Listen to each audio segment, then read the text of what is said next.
Coach Wade, I think Brian had his hand up first, and then Michael.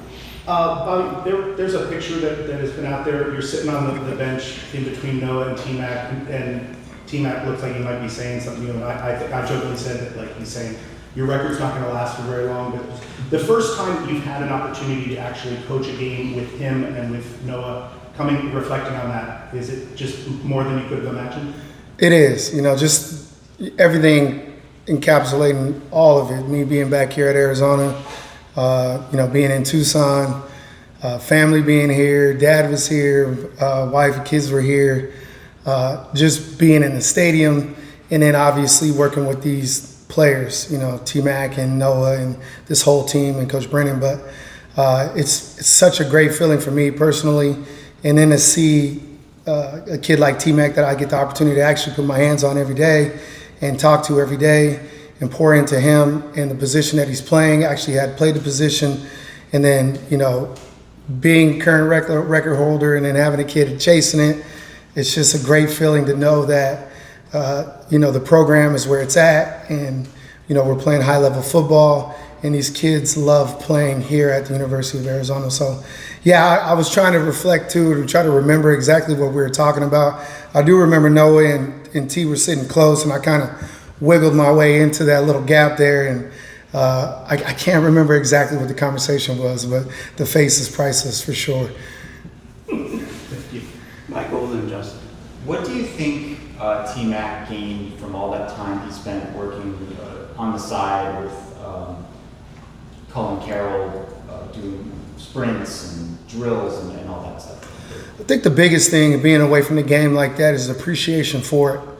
Understanding that every single rep is a precious rep. You miss it so much when you're not around it, and you question a lot of things, especially given the injury. Will you be able to do it at a high level? How will you respond? At first, when you first get back and things aren't right, there's so much that goes through your mind. But I think he really sit back and watch the other kids play and watch how much fun they were having and the passion that they were putting in the game. And he's looking at it and reflecting like, I miss it, and I really looking forward to that opportunity to coming back, and, not a better game to come back on for sure. Justin and Damien. Lots of positives you can take away from a record performance, but what do you think was the most impressive part about what T-Mac did? His finishing.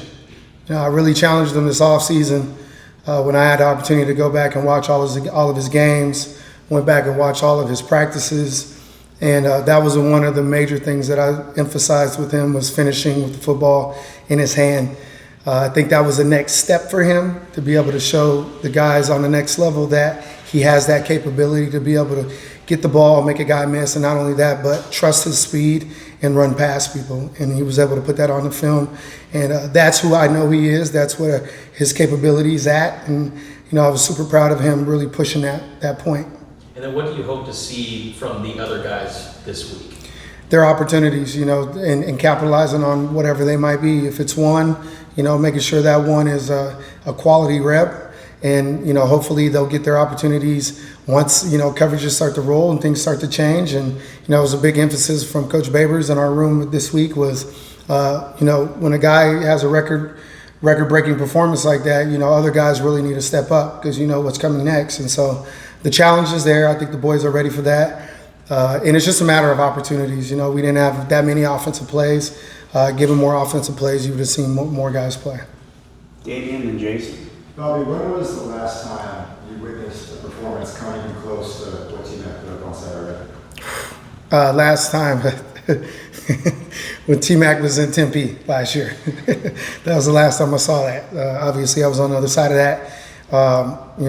Bittersweet being able to watch him perform, and it was similar. But I think, like I just said, the fact that he's finishing with the ball in his hand and his intention to want to score is just, it's really obvious, and that was a big challenge for him this year, and I'm glad he's getting it done.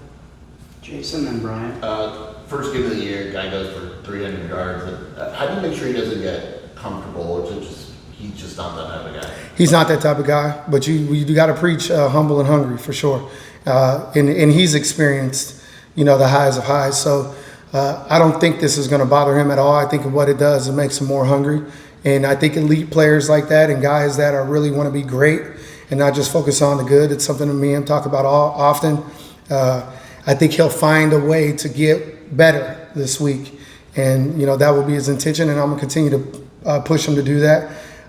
With all the good things that happened in the game, there were still mistakes made, and there were still technique things that could be cleaned up. And, being the coach that I am, I'm definitely going to emphasize those things, and we'll get better. And then in terms of just you as a coach, how do you approach the situation with Devin Hyatt, for instance, drops and then he gets picked? How do you kind of approach that situation with him? Those are growing pains. Dev's a redshirt freshman. We got a lot of kids that haven't played a lot of football.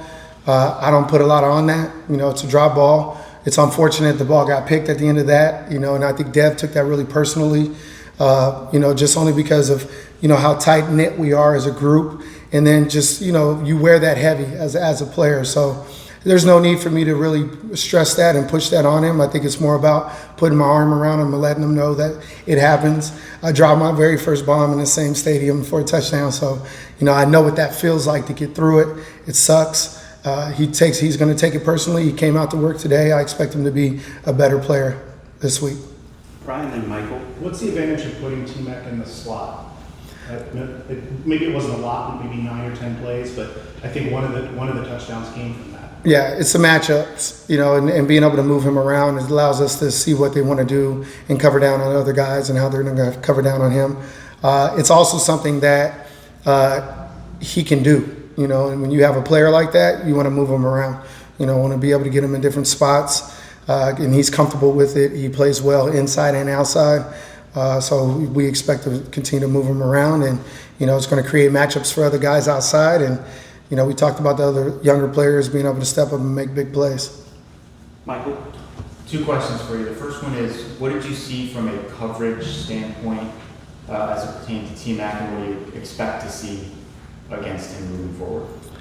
A little surprised in the coverages we got with him, especially after the success he had early in the game.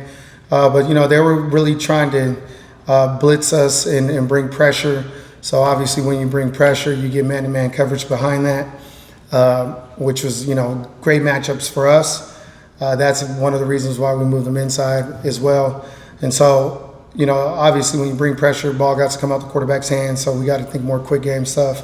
And that's all it was about, just trying to get the ball out Noah's hands and protect him, keep him upright, and get the ball in the hands of our playmaker. And then what did Jeremiah Patterson show you guys to earn that number 3 receiver spot this video?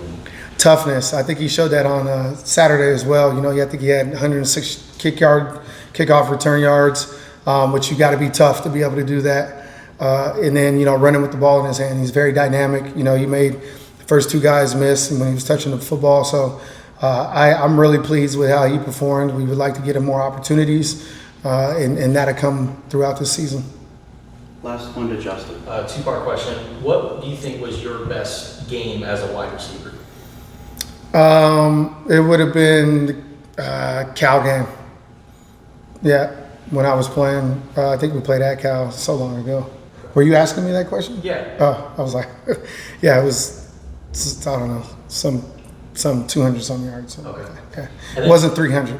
222. 222, thank you. And then how would you compare the experiences at Arizona Stadium as a coach and a player?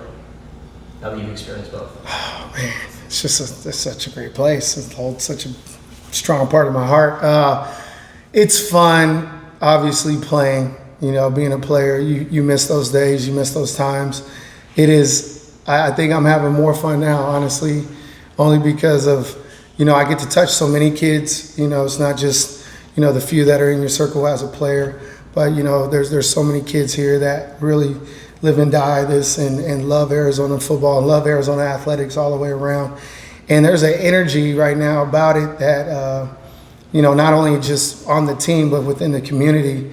So it's really fun. I got to do the radio show last night, which was a very enjoyable time, and being around, seeing some old fans and people that you haven't seen in a while. But it's just such a great time for me to be back here and being able to coach.